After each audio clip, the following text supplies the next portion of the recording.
Hello दोस्तों, अस्सलाम वालेकुम। आहियां वाहिद अली चन्ना। अॼु तव्हां सभिनी दोस्तनि खे भाइरनि खे हिकु तमामु इम्पोर्टेंट ऐं हिकु बहितरीनु ॻाल्हि ॿुधाईंदुमि। उमेदु आहे त तव्हांखे पसंदि लाज़मी ईंदी।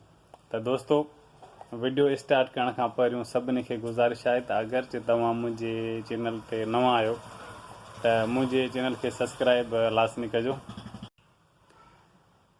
त उमेदु आहे त तव्हां सब्सक्राइब लाज़मी कयो हूंदो। त दोस्तो, हिन दौर जे हिसाब सां ऐं हिन माहौल जे हिसाब सां तव्हांखे तमामु हिकु बहितरीनु ॻाल्हि ॿुधाईंदुमि त जेके दोस्त पंहिंजो कारोबार करणु चाहिनि था या ॿिए कंहिंजे पैसे ते कारोबार करणु चाहिनि था त महिरबानी करे अगरि तव्हां वटि पंहिंजा पैसा आहिनि ऐं तव्हां कारोबार ॼाणो था त मां ही कारोबार हलाए सघां थो ऐं ही कारोबार करे सघां थो, त पोइ तव्हां पंहिंजा पैसा उन कारोबार में उन शइ में तव्हां इन्वेस्टमेंट करे सघो था।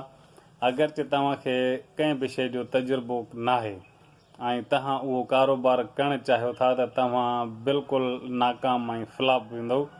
ऐं अगरि तव्हांखे पंहिंजो पैसो नाहे, तव्हां बैंक खां लोन खणो था या कर्ज़ु खणो था ऐं पोइ बि तव्हां उन माना सम्झो त तव्हां उहो कारोबार करणु चाहियो था ऐं उन में तव्हांखे हिकु बिल्कुलु तजुर्बो नाहे, त महिरबानी करे कंहिं उधारे पैसे ते या कर्ज़ वारे पैसे ते कॾहिं बि कारोबार न कजो।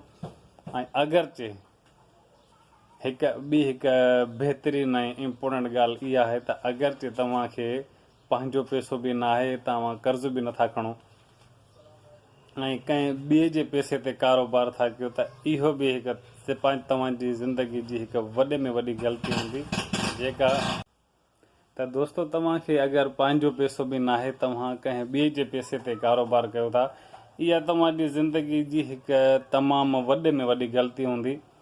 छो जो ॾिसो, कारोबार हूंदो आहे या त वधी वेंदो आहे या खुटी वेंदो आहे या फ्लॉप थी वेंदो आहे। कारोबार ज़रूरी नाहे त इंसान सदाईं वधंदो रहे, लाहा चाढ़ा हूंदा आहिनि। अगरि तव्हांखे पंहिंजो पैसो आहे, तव्हां उन मां अॻिते हली को नुक़सान बि खाओ था, को फ़ाइदो बि खाओ था, त उहो तव्हांजी हिकु पंहिंजी ज़िंदगी हूंदी, पंहिंजो पैसो हूंदो, बग़ैर टेंशन जे। चलो फ्लॉप बि थी वियो त अॻिते वरी नई सिरे स्टार्ट करे सघो था। अगरि तव्हां कंहिं ॿिए जे पैसे ते कारोबार कयो था, तव्हां फ्लॉप थी वञो था, त तव्हांजी ज़िंदगी हिकु अजीब ज़िंदगी थी वेंदी। तव्हां न हेॾां जा रहंदा न होॾां जा रहंदा। त उन जे करे अगरि तव्हां कंहिं बि क़िस्म जो कोई बि सिस्टम, पंहिंजो कारोबार, पंहिंजी ज़िंदगी जी लेन देन अगरि तव्हां सम्झो था त मूं में एतिरी हिमत आहे, मूं वटि एतिरो पैसो आहे, त पोइ इन्हनि शयुनि में हथु विझो।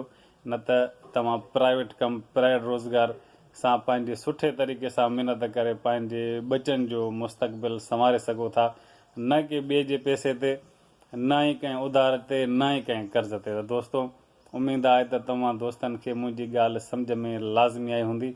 मिलंदासीं नेक्स्ट वीडियो में। टेक केयर एंड अल्लाह हाफ़िज़।